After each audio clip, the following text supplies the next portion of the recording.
सी company अच्छी लगती है और किस कंपनी से आप संबंध रखते हैं, उन भावनाओं को थोड़ा सा कंट्रोल में रखिए।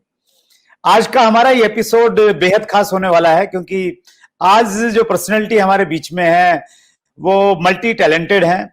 वो कई कई प्रकार से हम उनसे इंस्पायर हो सकते हैं।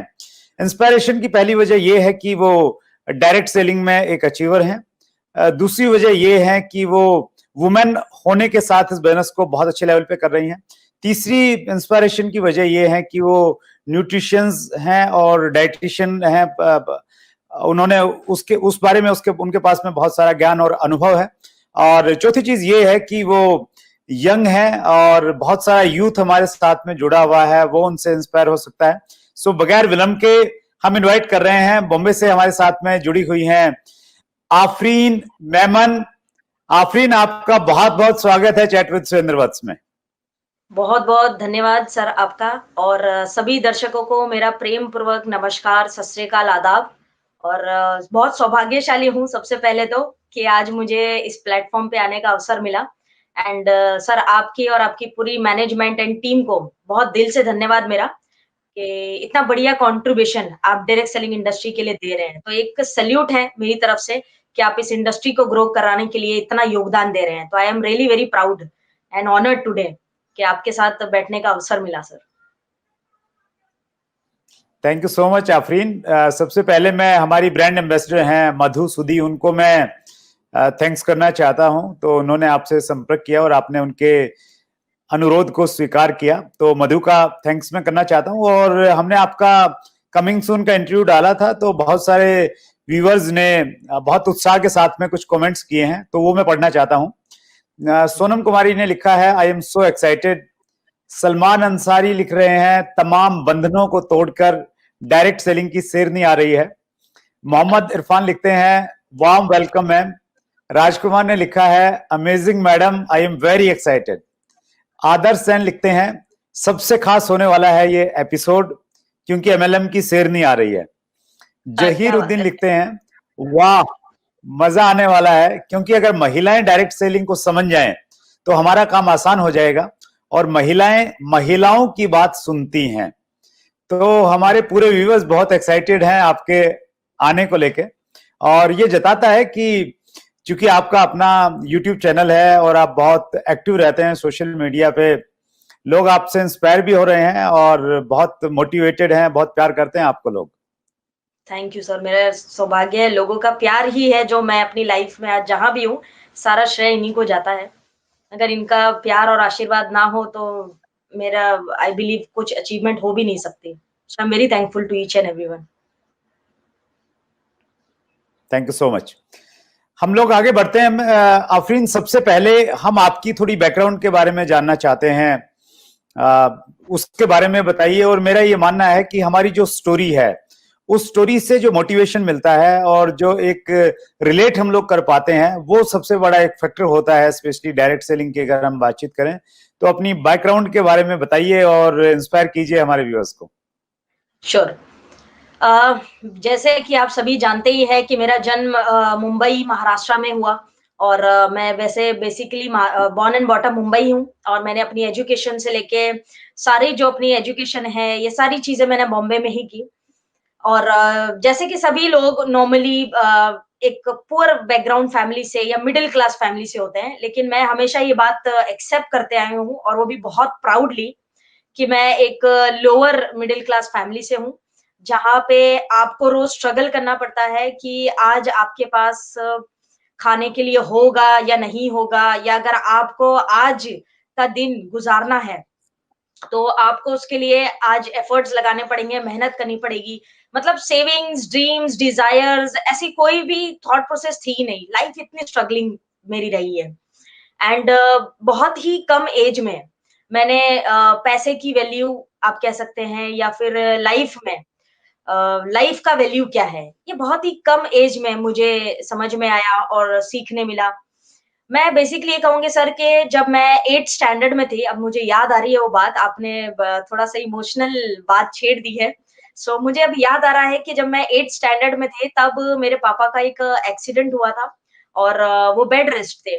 तो परिस्थितियाँ कुछ ऐसी हो गई थी क्योंकि मेरी सिस्टर्स ही हैं, मुझे ब्रदर नहीं है to be very frank and उस टाइम पे फाइनेंशियली परिस्थितियाँ बहुत कठिन थी, बहुत ज़्यादा मतलब।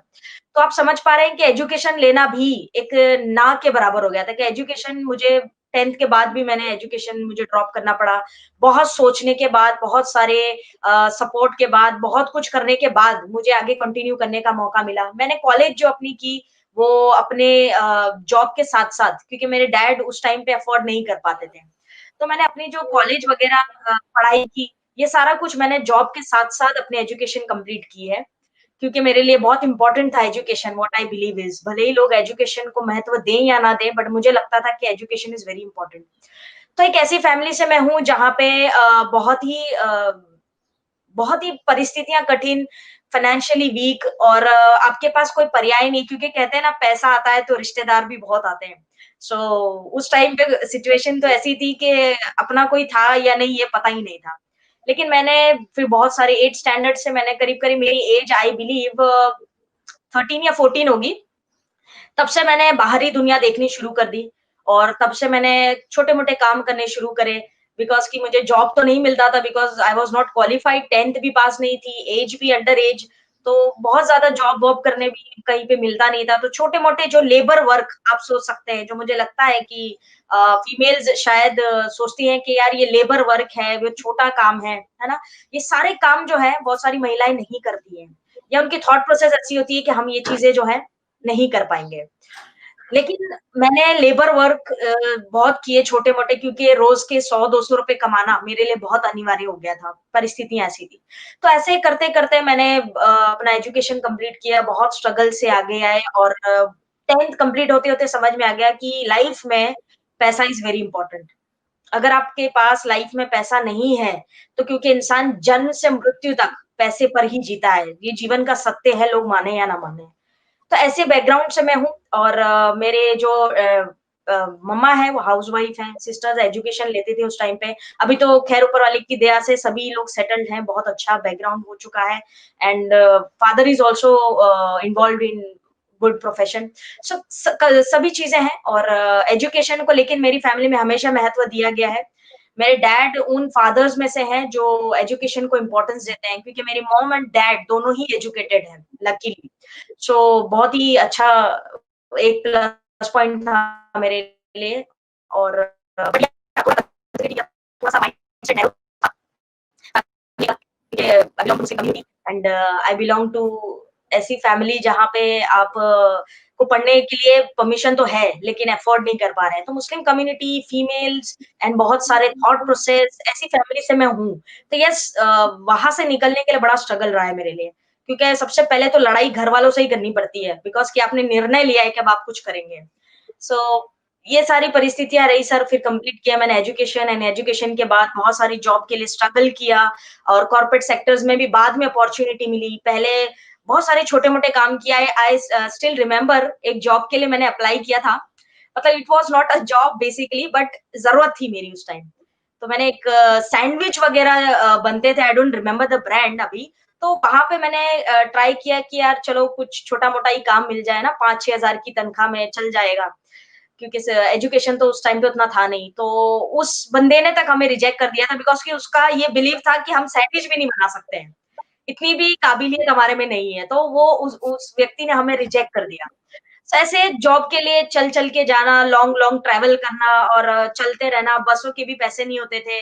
रोज़-रोज़ इंटरव्यू पे धक्के खा रहे हैं आप, ऐसी लाइफ और मतलब it it is a emotional part of my life जिसने मुझे सिखा दिया कि लाइफ में ग्रो करना बहुत ज़रूरी है और पैसा मुझे चाहिए ही चाहिए।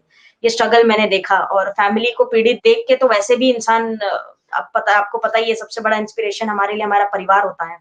सो मैं पूरी तरह से मतलब कभी लेकिन मैंने गिव अप नहीं किया। I was having the attitude कि गिव अप नहीं करना है कभी भी लाइफ में एंड देन उसके बाद क्वालिफिकेशन कंप्लीट हुई, कॉर्पोरेट सेक्टर्स में मैंने जॉब-वॉब की, एक्सपीरियंस लिए, फिर अपना क्लिनिक सेटअप किया और लगभग 6 साल मैंने डाइट एंड न्यूट्रिशन में प्रैक्टिस भी करी and still I am practising and then करीब-करीब 4 साढ़े 4 साल पहले ये डायरेक्ट सेलिंग जैसा बड़ा प्लेटफ़ॉर्म मुझे मिला और मुझे अपॉर्च्युनिटी समझ में आई, मैंने ग्रैब कर लिया, 1 सेकंड भी नहीं सोचा एंड आज जो लाइफ है वो तो आप जान ही रहे हैं। So this is how I come from this is my background.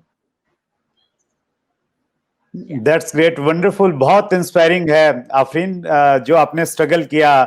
और देखिए आज के टाइम में हमारे देश की जो ज्यादातर पॉपुलेशन है वो उसी बैकग्राउंड से है, जिस बैकग्राउंड से आप आए हैं, जिस बैकग्राउंड से मैं आया हूँ। मिडिल क्लास और लोअर मिडिल क्लास पॉपुलेशन हमारे देश में बहुत ज्यादा है, और वो सारे लोग आज आफरीन से प्रेरणा ले सकते हैं। आप अगर एजुकेशन पूरी नहीं कर पाए हैं या आपने बहुत सारा स्ट्रगल किया है, तो डायरेक्ट सेलिंग आपके लिए एक परफेक्ट प्लेटफॉर्म हो सकता है जो आपको अपने सपनों तक लेके जा सकता है। Thank you so much Afreen for sharing your story. एक मेरा प्रश्न आपसे है, आपकी स्टोरी से संबंधित है, और मुझे लग रहा है आप उसका परफेक्टली उसका जवाब आपके पास में ही हो सकता है। आज का जो यूथ है वो बहुत बड़े सपने देखता है, वो इंस्पायर हो जाता है बॉलीवुड से या दूसरे लोगों से, वो इंस्पायर होता है, वो भी जिंदगी में